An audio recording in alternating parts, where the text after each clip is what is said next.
Hello YouTube, Sidekick here, and today I'm here with a bit of a special project. I'm calling it Return to Haiphong Harbour because the very first DCS video that I made for YouTube was actually a fictional attack on Haiphong Harbour. Well, today we're going back to that target, but in much bigger fashion.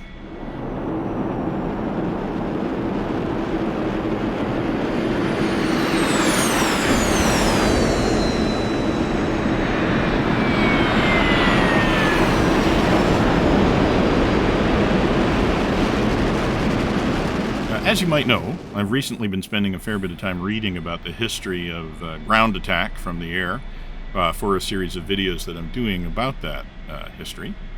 One of the things that I came across again and again in my reading is the sheer scale of operations as they were practiced while in practice.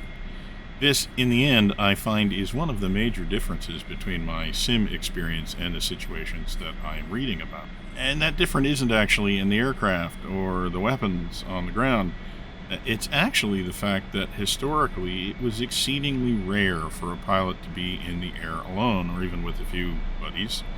It was far more typical for pilots to fly as part of large raids or strike packages, which doesn't mean just having a lot of aircraft around, all doing their own thing, by the way. It means being part of a large choreographed movement of dozens or even hundreds of aircraft, where the success of your mission not only depends on being able to, hit your target, but actually to do that one small subtask as part of your assigned role within the larger mission. Now, to be clear, I'm not sure that I want to spend all of my simulator time flying that way, but I have been intrigued by the idea of simulating it, at least a little. So this mission is my attempt to do that. Given the nature of the mission, I also wanted to make it a multiplayer mission, but with a little bit of a twist. I didn't want any of the essential aircraft to be missing if there weren't enough players to fill all the slots, so you can actually effectively play the same mission in single player or in multiplayer. And that actually took a little bit of doing. It wasn't difficult, it's just a bit time consuming to work it out that way. At any rate, with that out of the way, let's talk a little bit about the mission we're going to be flying today and kind of try to put it in some historical context. And I'm just going to freeze the sim for now while we do that. In this mission, it's June 1969. The setting, of course, is North Vietnam. The target is the harbor at Haiphong, which is the main port that serves Hanoi. We are flying as part of what is known in the U.S. Navy as an Alpha Strike from the carrier USS Bonhomme Richard. At the time of the Vietnam War, a typical carrier like the Richard carried an air wing that would have had about 2 squadrons of 12 to 18 aircraft of fighters, F-8s or F-4s, 2 squadrons of light attack aircraft like the A-4 and later the A-7, and 1 squadron of medium attack all-weather aircraft like the A-6. There would also have been a bunch of odds and sods like electronic warfare and airborne early warning aircraft.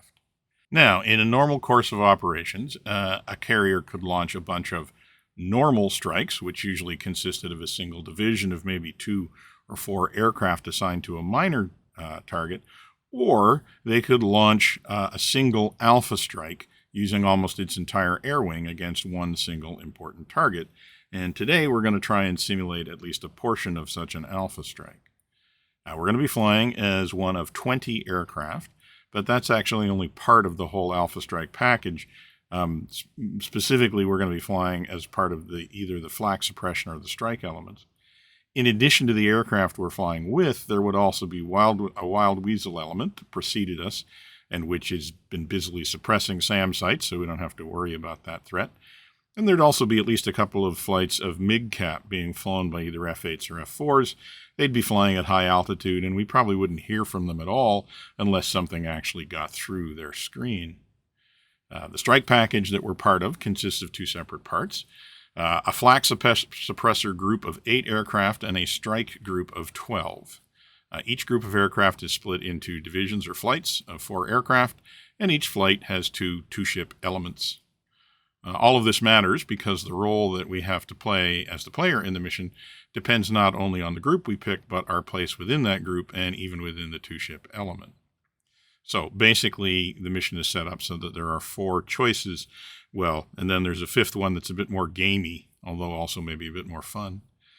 The first position is the wingman of the first flak-busting element. In this role, you'll be armed with Zuni rockets. Your job is to follow your element lead and attack the same target he attacks or something nearby.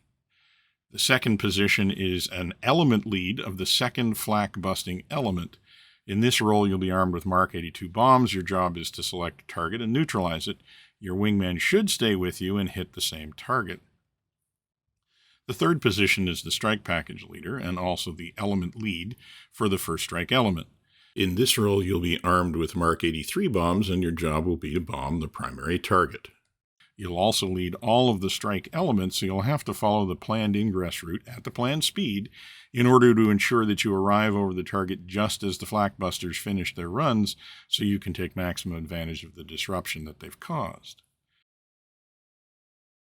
The final position is the leader of the last strike flight. Once again, you'll be armed with Mark 83 bombs. Your job is to take out the primary target if it hasn't been destroyed already. If it has been, you'll have a series of secondary targets you can choose from. Once again, you'll need to fly the planned route at the planned speed to ensure that you arrive over the target at the right time. Because you're the last aircraft into the target, you will benefit from the chaos that the rest of the strike has caused, but you will also be entering the target area when the air defenses are fully alert and probably a little annoyed at seeing their comrades vaporized by the previous elements. The fifth option, and the one that we're actually going to fly in this video, is what I call the Bambino, because here you'll be batting cleanup. You'll be armed with both rockets and bombs, and your job is to kind of freelance, either taking out AAA or attacking targets, depending on what is happening in the target area. As I said, this is a completely ahistorical role. No Alpha Strike would have had somebody in this position, but it's kind of fun because you get to watch the whole scene unfold and then jump in wherever you want to. So let's take a look at the mission for today in more detail. We'll be joining the mission partway through, only because trying to launch 20 jets, especially A4s, from an aircraft carrier really didn't appeal as a way to get this party started. We will pick up the mission while we still have all of the elements in formation, though. Each element is flying a close right echelon, but the elements themselves are a bit more spread out. At Point Whiskey, just up ahead, we will split into our packages. The flight buster package will continue straight ahead and slowly accelerate to their initial point, where they will turn and approach the harbor from the east. They'll split into two divisions. The first one will take the north side of the harbor, and the second will take the south side. They'll stay at about 8,000 feet until they start their attack runs. At Whiskey, the strike package will start to dive and accelerate, spreading themselves out into 3 separate 4-ship flights in line astern. They will aim to cross the coast at between 1,000 and 1,500 feet, and they'll fly into the valley entrance and turn left. They'll accelerate to 400 knots as they fly down the valley, and when they near the harbor, they'll climb to 8,000 feet, cross the ridge, and start looking for their target. Okay, let's take a look at some air photos of the target area, which is the harbor at Haiphong. You can see the primary target here, which is an oil terminal. The secondary targets are all around the oil terminal. All of the dock facilities, dry docks, and any ships that are at dock will be considered to be valid targets. As far as AAA is concerned, we expect AAA down both sides of the harbor as well as in just behind the dock facilities. As far as ingress and egress routes, the flakbusters will proceed down both sides of the harbor looking for AAA installations, and then they will go out the back. There is a headland on the left that's not in the air photo, but if you get down low and behind that, that should mask you from anything in the harbor area. Similarly, all of the strike aircraft will come from the right over top of the ridge, looking for targets in the harbor, and then they will egress to the northwest out the back of the harbor and around the headland, and then back out to sea to the rally point at Point Yankee. Okay, quickly before we restart the flight here, I just also wanted to say that this mission is going to be available on my Discord server if you want to download it and try it in single player. We've also been talking to Yappy Dog at the Tactical Training server, and he's agreed that they're going to try and put together a multiplayer mission at some point. Right now there's 5 slots in the mission for multiplayer, but it's pretty easy to add some extra jets in this Bambino slot if there are more people who want to join. So if you're interested in taking part in that, I've put the link to Yappy Dog's Discord server in the description as well, so you can drop by there and see how planning's going on putting that mission together. I'd like to thank Yappy Dog for that. And, okay, why don't we restart the mission? All right, and here we are back in the cockpit, and we are approaching Point Whiskey. We're flying in the Bambino slot, which means we're basically in the rear at the center of the Flakbuster group. The Flakbuster group, if you remember, is on the left-hand side of the larger formation. Those are basically all Flakbusters there. If we look to the right, you can see some of the strike package over there. We're coming up on Point Whiskey, at which point we'll start diverging. And there we are. We're at Point Whiskey, so it's also time to get fenced in. We're carrying Mark 82s on the center pylon, and we're carrying Zuni rockets on the outer pylon, so I'm going to arm the rockets first. Just get ourselves set up for that. Okay, so that's us ready to go. Okay, that's an indication that the Flakbusters are at Whiskey, basically. Here's the whole Flakbuster formation going by. That's us there in the middle of the screen.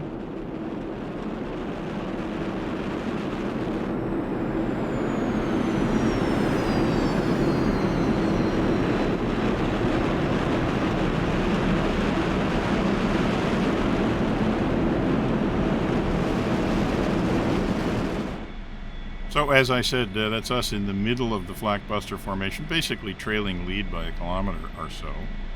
The two left-hand elements are going to break off fairly soon and take the flak on the left-hand side of the harbor, and the two rightmost elements will take the flak on the right-hand side of the harbor. We'll probably try and tuck ourselves actually in behind the rightmost element, so we'll be the last of the Flakbuster aircraft into the target area.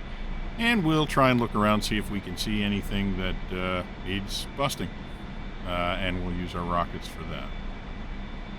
So, still a little ways to go. The strike package now should be dropping in altitude and accelerating for the coast, and they're also splitting off a little to the right because they're headed for the entrance to the valley over by Galenzik there. Here you can see them coming along.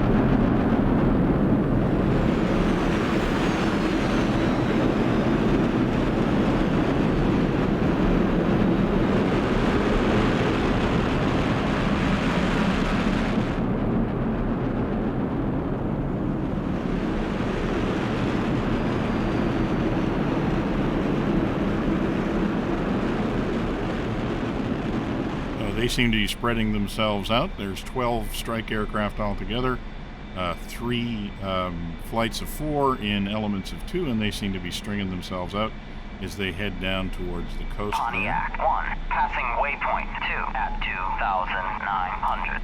And that's them calling that they're basically just about over the coast and still dropping in altitude. Enfield 1, passing waypoint 2 at 8,000. Okay, and that's us turning for the target area. We're basically going to try and tuck ourselves in here behind the last aircraft, which I think is that guy there, and we're just going to keep a watch on what we can see and see where we can add the most effect. So again, we have Zunis on the outer pylons, and then we also have 4 Mark 82 bombs on the center pylon, and use those either against flak installations, or we can use those against some of the secondary targets. Pontiac 1, passing waypoint 3 at 1,500. Okay, that sounds like the strike aircraft are making the turn.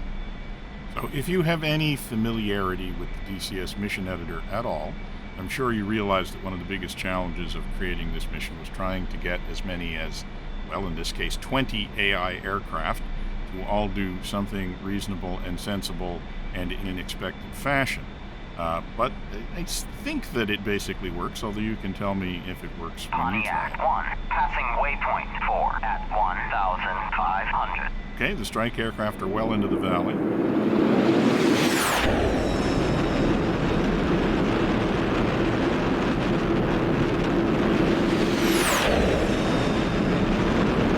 So that looks like the lead elements of Pontiac's So Pontiac 1, cruising down the valley as we cruise into the target area. Enfield 1, passing waypoint 4 at 7,000. All right, so the first flak busting element is already into their dive on the flak positions. We should start looking, see if we can see some effects pretty soon. Oh, we certainly see some flak. Enfield 1, defending AAA at Bulls 12144. Okay, for what it's worth, the bullseye is sort of in the middle of the northern basin of the harbor there. So you can see that 57 millimeter flak that we're seeing is probably the AAA that's being reported there by Pontiac 1. Okay, those looks like some Zuni rockets. So let's take a look. It looks like hits on a AAA position there. I think I see a strike on the other side, just opposite, on the other side of the harbor. Okay, I think that's the AAA we saw there. Looks like 23 millimeter on the other side of that U-shaped embayment. I think that's a good target for us. So let's roll in, get ourselves lined up on that for our Zuni attack. Pull the flight path vector up to it, get it lined up. Yeah, it's definitely an active sight. And there go the Zunis, and that looks like good hits. And now it's time to start jinking. Pulling around to the left here. Then we'll go back to the right. Oh, there's a AAA site that didn't get got. Back to the left. Want to stay away from that one. And we'll start pulling back up here. That doesn't look too bad. All right, we'll start pulling back up here to the left. You can't see it, but I'm also switching over to my bombs on the center pylon here, but I'm just busily looking out there. Now, of course, in a normal attack, historically we would not be hanging around the target area after having dropped weapons once. But again, this role of the Bambino is just specifically so that we can do this kind of thing, hang around and actually watch the whole mission unfold. So again, I recommend if you're going to do this single player, Bambino is probably a good role to play the first time. Oops, that looked like the primary target's getting hit. And also some of the docks there. I think there's some ships there too. Looks like some good hits there. As I was saying, Bambino is probably a good role to play the first time you go through, but then you can cycle through all of the other roles that are quite a bit more scripted, where you don't really have a lot of freedom with what to do. So that's why I thought I would make the video from this perspective. All right, so what are we going to do with our bombs? It looks like we're seeing some hits on the secondary targets now. Be nice if I could identify some more flak, but given that the strike packages are pretty much going in already, maybe there's not much point in suppressing any more flak. So why don't we look for a secondary target? There looks like a nice tank farm over there on sort of the third pier over. So maybe I'll work my way around. Okay, so that means they're getting out of town if they're down to 500. Oh, yeah, look at that. Some more strikes on the secondary targets, the dock facilities. So yeah, let's take that tank farm that's just in the center of the screen. A little bit of flak coming up now. Time to roll in. As per usual, flight path vector up to the target. Pull it up, pull it up, pull it up, pull it up, roll it out. Hold the pipper on it. And pickle and hold. Bomb's gone. Now it is definitely past time that we were out of town. So we're going to have to jink again as we go low here. Can't see it that way. Oh, yeah, we can. Oh, that looks like some good hits. Oops, better watch out for that flak on the end of the point there. Pull hard, pull hard, pull hard. Keep the gunners guessing. Keep the gunners guessing. And jink back the other way. Yes, that is still definitely a live flak installation. Pull hard, come on. Make them work for it. So far, so good. Gonna have to take a couple more jinks before we're out of range, though. Yeah, we definitely got the neighbors excited. Okay, a couple more jinks and I'm going to be clear of the target area, and it doesn't seem like we suffered any damage. So maybe what we'll do is we'll rewind the tape, take a look at how some of the other planes in the mission did, some of the other roles that you could fly as part of the mission. So this is Flakbuster 3, which is the lead of the second Flakbuster element. He's armed with bombs rather than rockets. Looks like he's already picked a target, and I'm not wrong, he's picked the same target that we engaged. That's interesting. Seems to be like a convergent evolution there. Yes, he's dropping bombs on the target, and it hasn't been hit yet, so are you telling me that we actually hit that target at the same time? I think we did. That's really funny. Alright, so he managed to drop his bombs. Now he's getting out of town, attracting a little bit of attention as he does so. And as you can see, he's heading out the way he was supposed to egress, unlike what we did. And he's headed over the ridge and to safety. Alright, now let's take a look at this. Would be Strike Package 3 lead. So he's just coming over the ridge. So this is the last 4 aircraft into the target area. As you can see, he's carrying the 2 big bombs, because he's looking to drop these on the harbor facilities. And he's coming over the ridge looking for a target.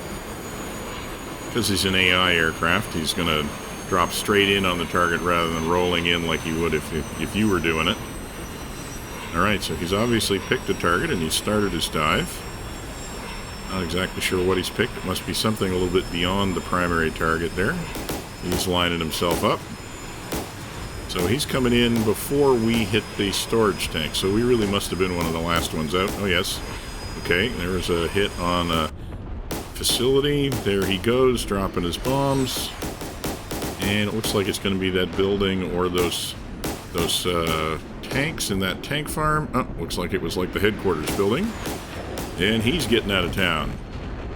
Being chased by some AAA as well. It's like reasonably exciting time. He's staying fairly close to the ground. Alright, well, and here's a picture of the target area after all of what we had wrought. You can see the primary target's been taken out. There's obviously some AAA. It looks like we got some ships that were hit. Looks like a pretty effective alpha strike. Based on some of that footage we looked at, looks like it was a reasonably exciting time for everybody involved. So, if you're interested in trying this mission either in single player or multiplayer mode, either drop by my Discord or Yappy Dogs. For now, this is going to be Sidekick, signing off.